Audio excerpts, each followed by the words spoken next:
So I was like reading People magazine, and I noticed that in the magazine, there was men who were smiling, there's men who weren't smiling, but almost every man were hardening their lower lids and like looking at the camera. So they were either like, or I was like, what is happening here? What is that lower lid hardened?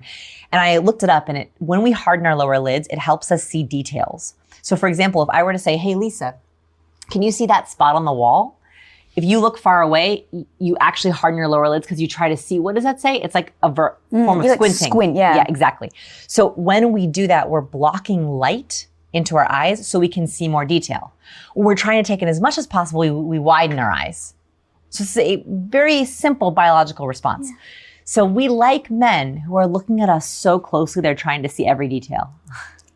Right? We recognize that if someone's really looking at us, they're scrutinizing us, they're thinking, I want to see everything about you. And boy, does that turn us on, because we want to be seen. Yeah, literally, that's what I was thinking, is that the number one thing in any relationship is, do you feel seen? Yes. And so when I heard you say that, I was like, it's so genius. These small little things.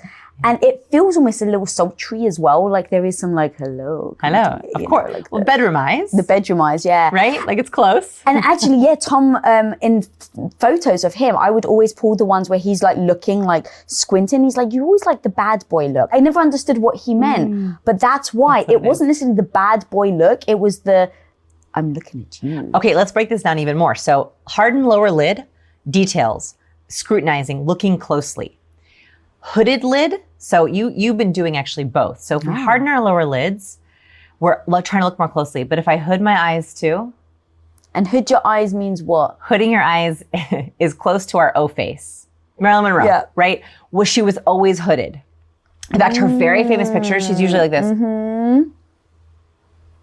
She has no hardening of the lower lid. It's all hooded. Because when we orgasm, I'm not going to do it for you, but when we orgasm, we tend to close our eyes or hood or partially close our lids. So when we have these sexy pictures of men who are, it's a little bit like I'm looking at you and I'm in pleasure. Wow, that's